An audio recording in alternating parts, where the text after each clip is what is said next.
On the state of the race and a look ahead to post-election tensions.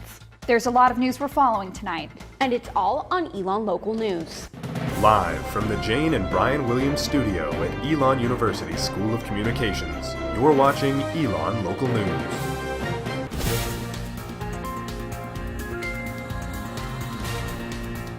We begin tonight with breaking news following the latest developments on the march to the polls that took place in Graham. Good evening. I'm Maeve Ashbrook.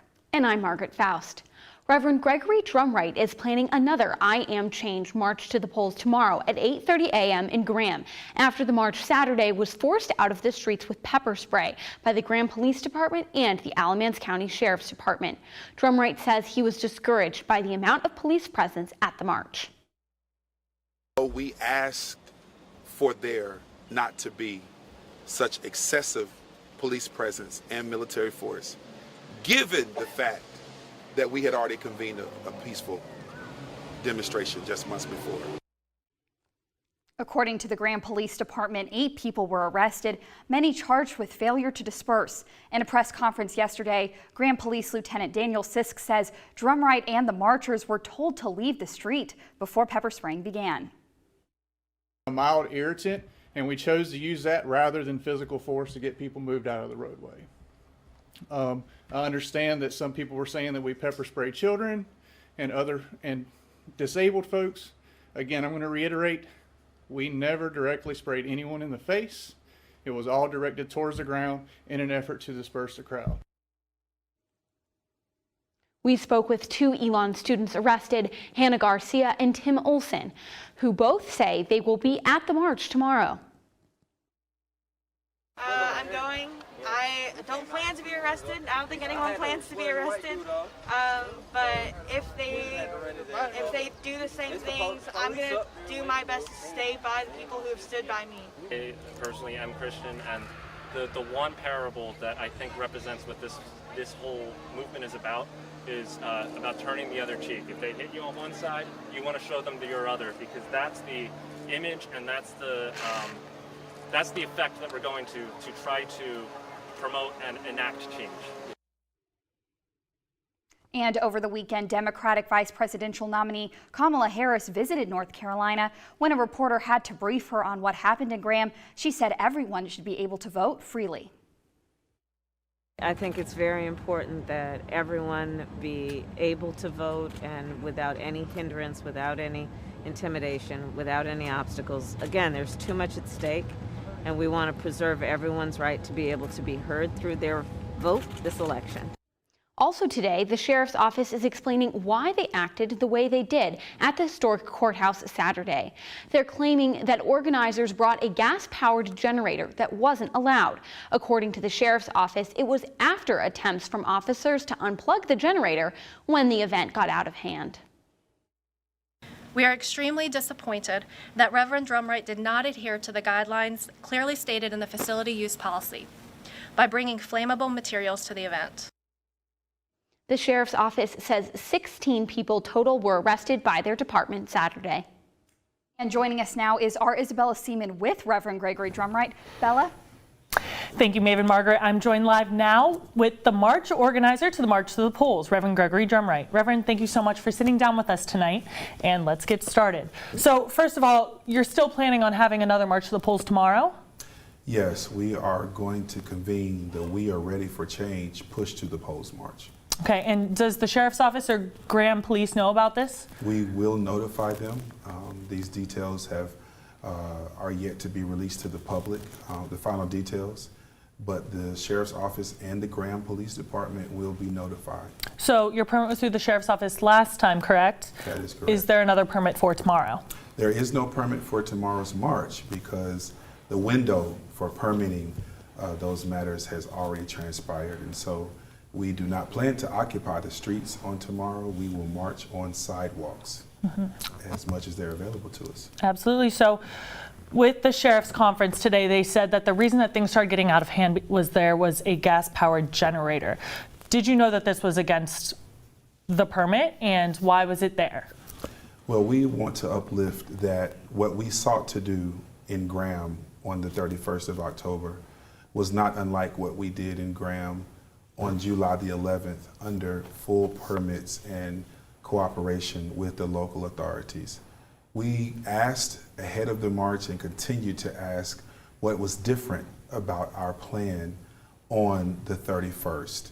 And we have not received any answers. We know that there were late-breaking policies that were enacted, and we know that didn't exist on July the 11th. And we know that those policies, which we have not received documentation of, were to quell our efforts. In terms of the specific details regarding what the sheriff's office uplifted, my attorneys have asked me not to comment at this time because it is an active criminal investigation. However, it is not shocking to us that the Alamance County Sheriff's Office did not take questions from the press. They literally brought press together from all over the state to give a PowerPoint presentation and to stop short of giving the community a full accountability by receiving questions from the free press. We believe that that is demonstrative of their efforts to spin the narrative and slander our organization. In your opinion, was there any reason for either the Graham Police Department, the Sheriff's Office to use this pepper fog that they were using? Not any reason in Graham, Alamance County, and it should not be any reason all over this country. What we have realized and what we have lived through is a sharp reversal of what we consider to be the civil rights movement progress. We've received calls from all over the world, and people are commenting that this looks like a scene out of the 1960s. There is no reason for peaceful protesters to be violated, to be infringed upon, for our First Amendment rights to be infringed upon, for there to be excessive force in the midst of a rally that was proceeding peacefully. Absolutely. And so the Graham Police Department said in their press conference that they sprayed the pepper fog on the ground and that they were given, that the members were given verbal warning before they started to use this. What was your reaction to this? Did you hear the warning? Did you know of this warning? There's a public outcry against those false narratives simply because the world was watching. National, global news networks have already begun to call the Graham Police Department and the Sheriff's Department out because there's tons of media videos and pictures that show that they did not exclusively direct their pepper spray to the ground, that they actually sprayed it directly at people. And I'm one of those people. If your viewers would go to our social media, they could actually see that there are pictures of me using my hand to prevent pepper spray from hitting my face. And was it clear to the marchers where they were allowed to be and where they weren't allowed to be before the march, during the march, after? Yes, the marchers were clear.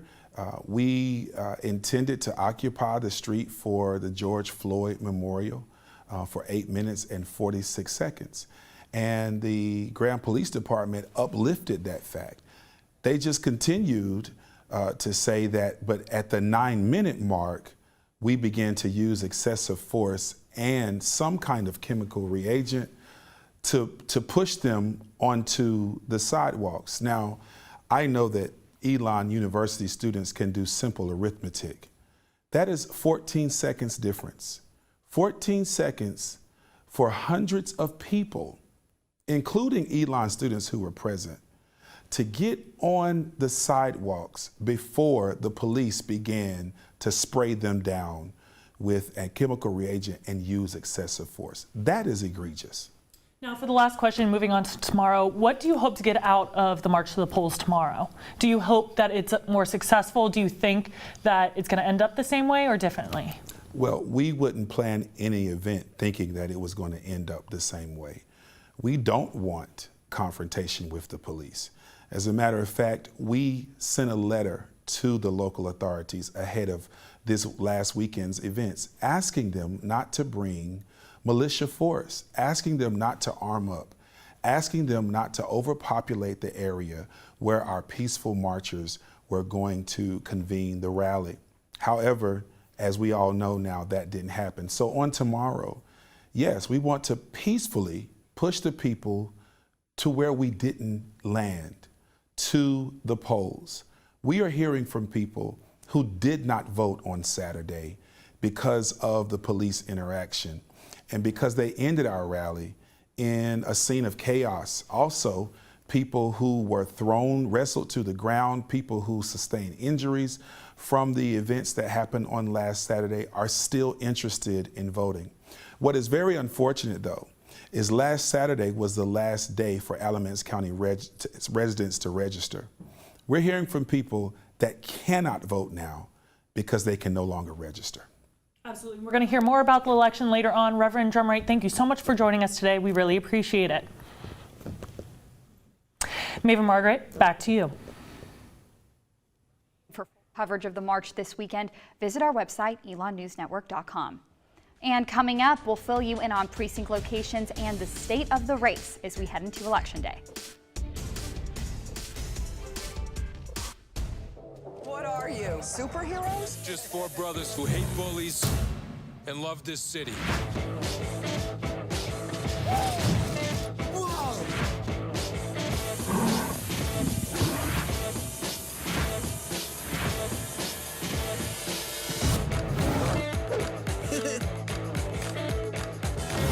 Gear up, guys.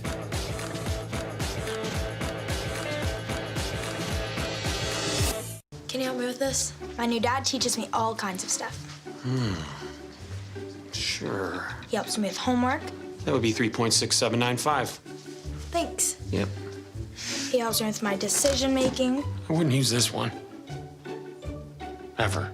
And he's even teaching me how to drive. And that's why cars have bumpers.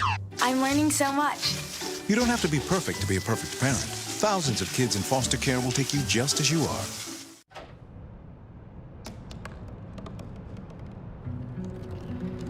They said I couldn't dream. Called me a piece of trash and swore that's all I'd ever be.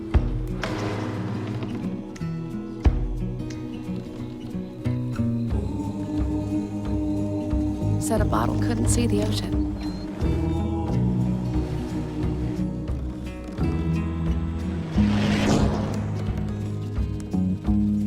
Give up.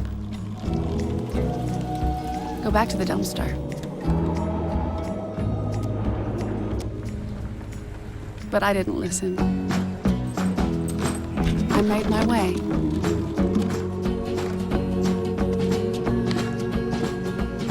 And now, I am what I've always wanted to be.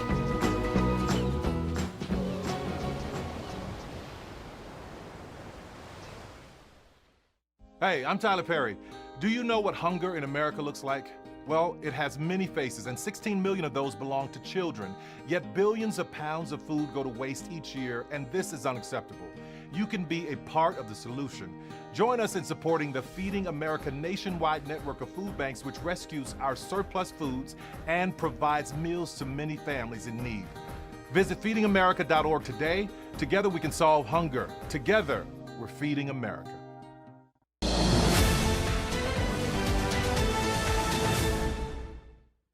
All eyes are on North Carolina this week as the state is critical for both President Donald Trump and former Vice President Joe Biden's path to 270 electoral votes. With Election Day just one day away, I took a look at the state of that race and others here in North Carolina.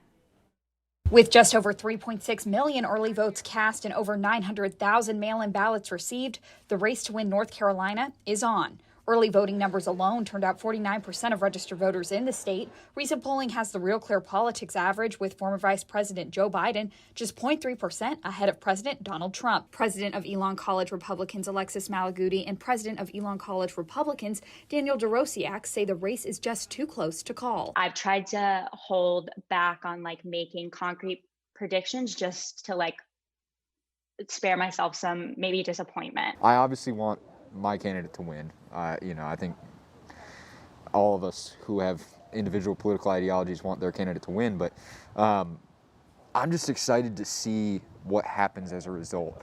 of this. This isn't the first year North Carolina is a battleground state. Since 2008, the state has gone both blue and red, with candidates narrowly winning North Carolina's 15 electoral votes. Another important race to watch in North Carolina is the U.S. Senate race between incumbent Republican Tom Tillis and Democrat candidate Cal Cunningham. Real Clear Politics average has Cunningham nearly 4 points ahead of Tillis in the latest polling. No matter who wins, DeRosiak says he's excited to see where his party goes in the future. We're the next generation of Republican leadership, so we get to dictate how our party reacts to the Trump presidency, whether he loses in 2020 or if he gets a second term. But for Malaguti, she says she's hesitant to trust her party after the election, even if Biden wins. I think it will embolden the DNC to say, hey, look, we won this election without the progressive left or the radical left.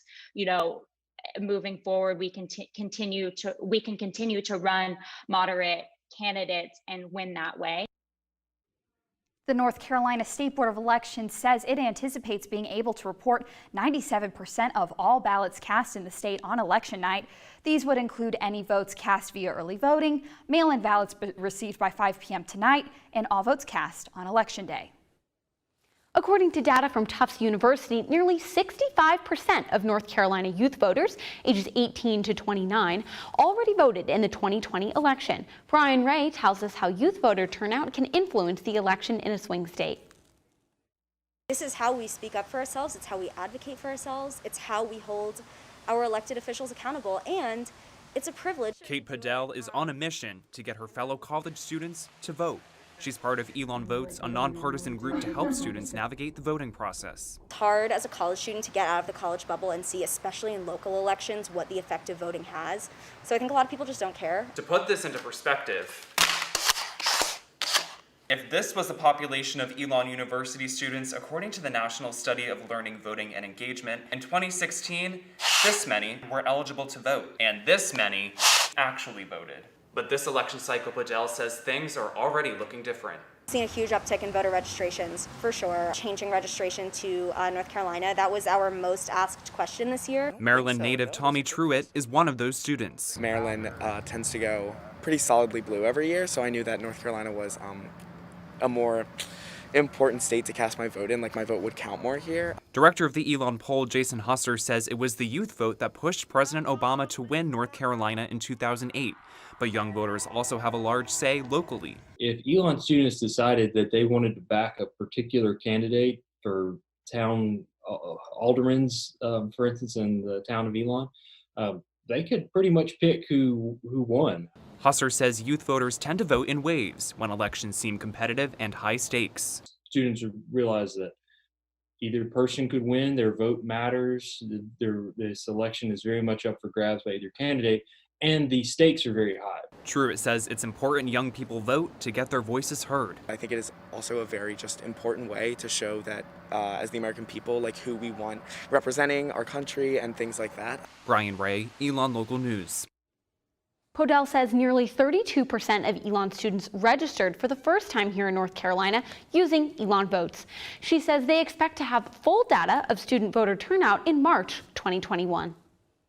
Earlier today, we spoke with Assistant Professor of Political Science, Carrie Eves, on how the university is planning for post-election tensions that may be inevitably found on or near our campus. Take a look. States all across the United States are passing record highs as far as people who have early voted or even sent in mail-in ballots at this point. What do you think this says about the state of our democracy? Well, people are paying attention and engaged. I think that while it's tough to read too much into the early vote, we do know that people are very engaged in the process. We're seeing people make smart voting decisions with the pandemic. And so it's hard to say if this means we'll have higher turnout overall, but it does mean that people are planning, and we'll see what the turnout numbers look like in the end. But I'm encouraged by everyone thinking about and getting civically engaged. Concerned at all with the events of the past weekend, in Graham specifically, that could shape a lot of what post-election tension is going to look like in the next week or few weeks? I think we've been concerned for a while. We know that the community is highly polarized. We know the nation is really polarized. We certainly don't want to see voter suppression efforts on Election Day. We want everyone who is legally able to get to the ballot box, cast a vote, and that is of the utmost importance, and then time for those votes to be counted. I think it's probably, wise to think about sort of how people feel and react, and we just don't know. So we're planning for all eventualities and making sure that students are informed and have good information and can stay safe. So how is the university planning for post-election tensions that may be inevitably found either on campus or close by? Yeah, so we've done a variety of things. There's a list of resources on the Elon Votes website. There's a tab that's been added recently that has events happening across campus. We've planned these in advance of the election results. So before we even know what's happened, we have different offices that are ready to support students and give them a space to talk and debrief. The political science department traditionally has always hosted a panel just after the election, and we have that scheduled. We've also, I know groups like Campus Rec are planning to have sort of politics-free spaces so that if you want to get away from it, that is available as well. So we've planned a wide variety of events, and they're all up there on the Elon Votes website. So I would encourage students to check those out and find what feels like the right thing for them in the days after the election. And when we come back, we'll fill you in on precinct locations and road closures to be aware of tomorrow. Hamilton was adopted from a rescue in 2008.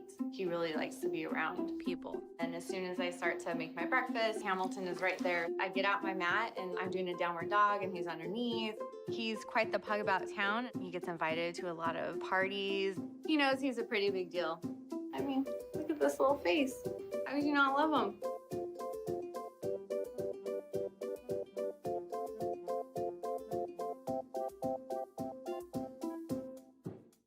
Hey, look, it's those guys. Are you good to drive? I'm fine. How many did you have? I should be fine. You should be. Go and step out of the vehicle for me. See ya, buddy. Good luck. So turns out, buzz driving and drunk driving, they're the same thing, and it costs around $10,000. So not worth it. Listen to me. I am captain of the track team. And if I'm late, She doesn't really think she's going to get out of here, does she? Be nice. She's new. Hello, is anyone there? Ugh! Wow. Even from our standards, you look awful. Oh, sweetie, what happened? Me? My friend Becky got to talk to this super cute boy, and I tried to act like I wasn't jealous, but I so totally was. And then out of nowhere, this concrete barrier just popped up. Maybe it was a semi. You mean you were driving? Yeah. I mean, I know the whole eyes on the road thing, but this was a super important text. Maybe you have to know, Becky. Texting? Great.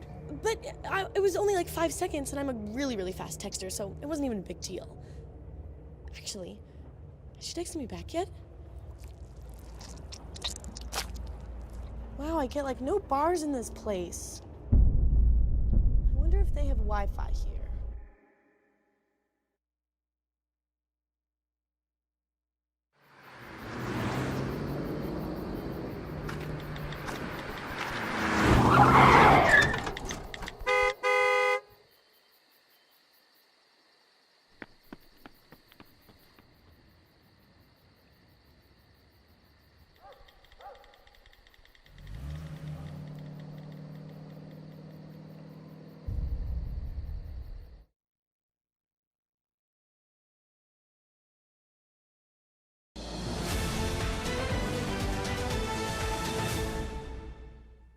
And be mindful tomorrow night as you're awaiting election results. Haggard Avenue will be closed from 9 p.m. Wednesday to 7 a.m. Thursday. According to Vice President of Student Life John Dooley, it's closed for a public art project sponsored by the Division of Student Life. And Phoenix Drive, the road behind Global Neighborhood, will be closed tomorrow and Wednesday evening from 6 p.m. until midnight. If you're registered to vote in North Carolina and plan on voting in person tomorrow, there's a few details you need to know before you go. The polls will open for Election Day tomorrow here in North Carolina beginning at 6:30 a.m. and close at 7:30 p.m. There are 38 polling locations in Alamance County, but 7 were replaced with larger temporary locations this year to meet physical distancing requirements. One of the 7 locations is Elon Elementary School, which is one of 2 precincts Elon's campus is divided into. This location was formerly listed as Antioch Community Church. It's located at 720 Walker Road. The other location is First Baptist Church of Elon, which has not changed locations. It's located at 621 East Haggard Avenue. If students are unable to get to the polls tomorrow, the university is providing a shuttle that leaves from the Center of the Arts and runs in a loop from campus to both polling locations from 7 a.m. to 7 p.m. Voters will not be required to show photo ID tomorrow unless their original registration application was not confirmed. If that's the case, students who live on campus should bring a valid student photo ID card. Students who live off campus should bring a valid student photo ID card and a copy of a bill, check, or other government document showing their name and address in Alamance County. For more information on which polling location to visit and day of details, visit our 2020 voter guide on our website, elonnewsnetwork.com. Our Brian Ray, who will be anchoring our special election coverage tomorrow night, joins us now to tell us to tune in. Tell us why to tune in. Brian? Thanks, Nate and Margaret. After nearly 2 years of campaigning and debating, it all comes down to tomorrow night. Be sure to join me along with Maeve and Baylor Rodman for ENN's special coverage of Election Night 2020. We'll bring you the latest updates, projections, and analysis on the races here in Alamance County, throughout North Carolina, and across the country. We'll break down the local races and discuss how they affect the balance of power nationally. You'll also hear from political experts and campus voices throughout the night. Our team will be on the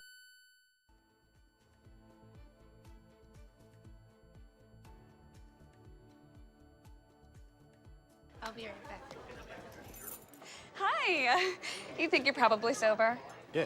But you're thinking about taking the back roads home, just in case. If you're probably sober, then why would you do that?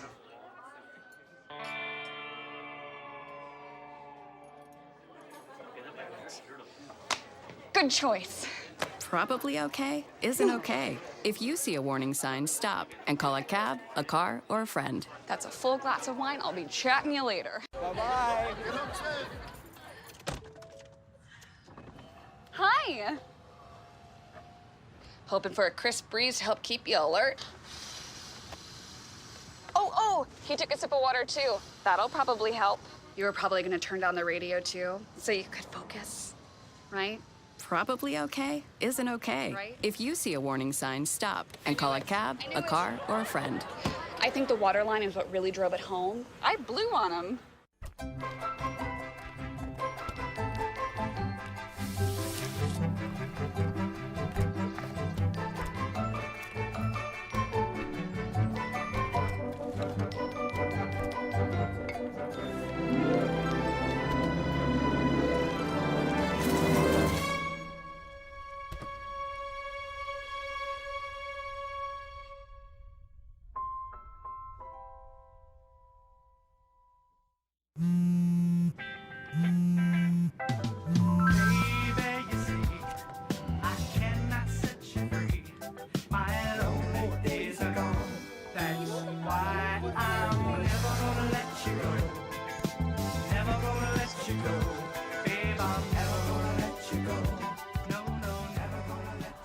Here you go. Thank you. Thank you.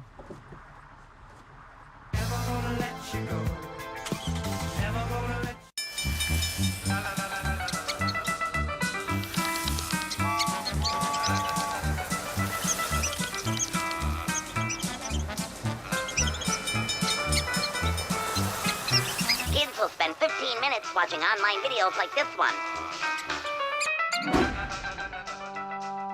Brushing for 2 minutes now can save your child from severe tooth pain later. 2 minutes twice a day. They have the time.